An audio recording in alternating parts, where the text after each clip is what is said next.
बात है जब राजन अपनी बीवी रेशमा और बच्चे चिंकू और पिंकी को लेकर गर्मी की छुट्टियों में घूमने जा रहा था। सब लोग बड़े ही खुश थे क्योंकि करीब 2 साल बाद सब ऐसे घूमने के लिए निकले थे। सब लोग रेलवे स्टेशन पर खड़ी ट्रेन का इंतजार कर ही रहे थे कि वहां एक आदमी आया और उसने राजन से पूछा, भाई साहब, आप कहाँ जा रहे हो? जी मैं पहलगांव जा रहा हूँ। पर क्यों? नहीं, बस ऐसे ही। वो आप इतनी रात को बच्चे और बीवी के साथ जा रहे हो ना, इसीलिए। रात को ना जाकर आपको सुबह की ट्रेन लेनी चाहिए थी। अरे, उससे क्या फर्क पड़ता है कि ट्रेन रात की है या सुबह की? जी फर्क पड़ता है। वो क्या है ना कि पापा पापा देखो हमारी ट्रेन आ गई।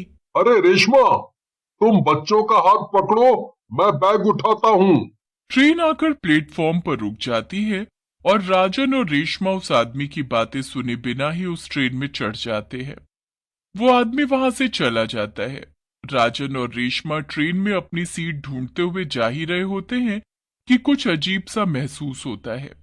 ट्रेन में बड़ी ही शांति और सब लोग सोए हुए होते हैं। देखो तो सब के सब कैसे अजीब तरह से सो रहे हैं कि इनको बिल्कुल ही होश नहीं है।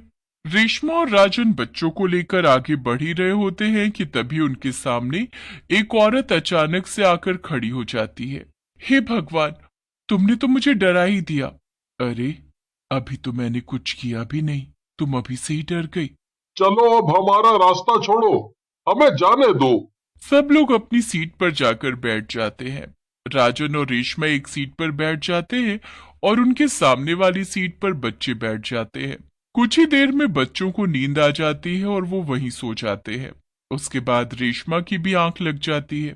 राजन को नींद नहीं आ रही होती, इसलिए वो खिड़की के बाहर देख रहा होता है और ठंडी ठंडी हवा का आनंद ले रहा होता है। कुछ देर बाद ट्रेन एक प्लेटफॉर्म पर रुकती है। बाहर लगे बोर्ड पर सिरसापुर लिखा होता है। ये ये कौन सा स्टेशन आ गया?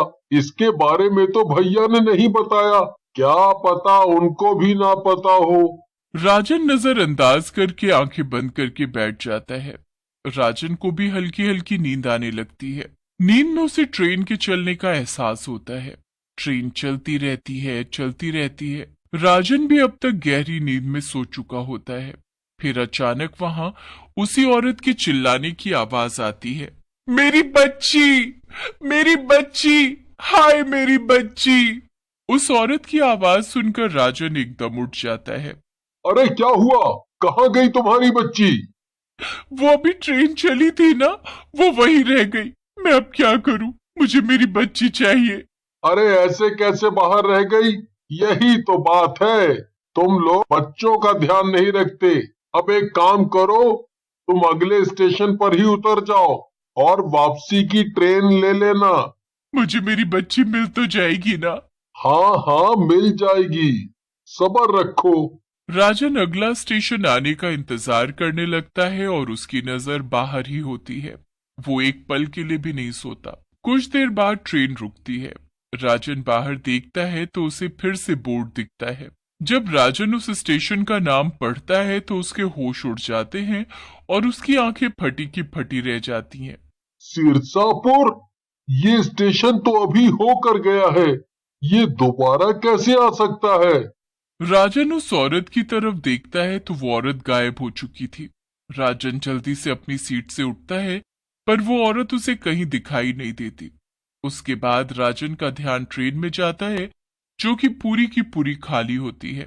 ये क्या? अभी तो यहाँ इतने सारे लोग सो रहे थे, ये पूरी की पूरी ट्रेन खाली कैसे हो सकती है? ये सब क्या हो रहा है? अरे क्या हुआ? आप इतने घबराए हुए क्यों हैं? हमें अभी के अभी इस ट्रेन से उतरना होगा। पर क्यों? पहले ट्रेन से उतरो फिर बताता हूँ। चिंकू, कहाँ है चिंकू? वो बस वॉशरूम गया है। तुमने उसे अकेले कैसे भेज दिया? अरे आप यहाँ थे नहीं और पिंकी यहाँ अकेली रह जाती। वो वैसे भी समझदार है, आप परेशान मत हो। राजन जल्दी से वॉशरूम की तरफ भागता है। वहां जाकर देखता है कि चिंकू तो वहां होता ही नहीं है। राजन घबरा जाता है और जोर जोर से चिंकू को पुकारने लगता है। चिंकू, चिंकू, बेटा चिंकू, कहाँ गया मेरा बेटा? रेशमा और पिंकी भी परेशान हो जाते हैं। वो भी चिंकू को हर जगह ढूंढने लगते हैं। कहाँ चला गया चिंकू? ये ना पक्का उस औरत का काम है। कौन औरत? अरे वही जिसे देखकर तुम डर गई थी। जब तुम सो रही थी तब वो मेरे पास रोती हुई आई कि उसका बच्चा पिछले स्टेशन पर रह गया है और वो यहीं बैठ गई। थोड़ी देर बाद ट्रेन सिरसापुर स्टेशन पर रुकी, जहां अभी हम हैं, और मेरी हालत खराब हो गई और वो औरत भी तभी से गायब है। पर स्टेशन से तुम्हारे घबराने का क्या मतलब है? क्योंकि इससे पहले भी ट्रेन इसी स्टेशन पर रुकी थी। मैंने खुद बोर्ड देखा था। ऐसा कैसे हो सकता है? हे भगवान, कुछ तो गड़बड़ है। चलो पहले जल्दी से चिंकू को ढूंढते हैं।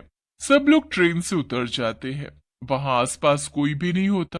फिर दूर उनको पटरी पर वही औरत किसी बच्चे के साथ दिखती है। राजन जल्दी से भागता है। जब वो उस औरत के पास पहुंचता है और उसे आवाज देता है तो वो एकदम पलटती है। उसकी शक्ल एक चुड़ैल की होती है।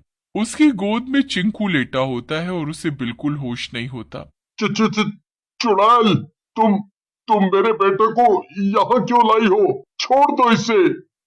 नहीं, ये तो मेरा बेटा है, मेरा बेटा। नहीं, ये मेरा चिंकू है। ये मेरा बेटा है। ये चिंकू नहीं, मेरा राजू है। ये मेरा बेटा है। दूर हट जाओ मेरे बेटे से। चुड़ैल चिंकू को उठाकर पटरी पर भागना शुरू कर देती है और ट्रेन में चढ़ जाती है। राजन भी चुड़ैल के पीछे भागता है। रेशमा अपनी बेटी के साथ खड़ी सब अपनी आंखों से देख रही होती है। चुड़ैल पल भर में ट्रेन में चढ़ जाती है और ट्रेन उसी वक्त तेजी से चल पड़ती है। रेशमा और राजन दोनों चिल्लाने लगते हैं। राजन बड़ी कोशिश करता है पर वो ट्रेन में नहीं चढ़ पाता। ट्रेन आगे निकल जाती है और राजन वहीं बैठकर रोने लगता है।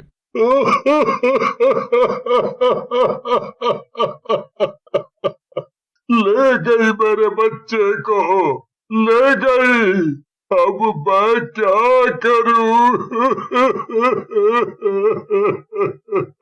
राजन को रोता देख रेशमा भी उसके पास जाती है। सब बहुत रोते हैं। आसपास कोई भी नहीं होता और उनको समझ नहीं आ रहा होता कि वो अब क्या करे।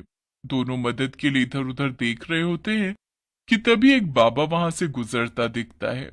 राजन और रेशमा को रोते देख वो उनके पास आता है। क्या हुआ बच्चा, क्यों रो रहे हो? बाबा, बाबा, वो चुड़ैल हमारे बच्चे को ले गई वो। अब हम क्या करें?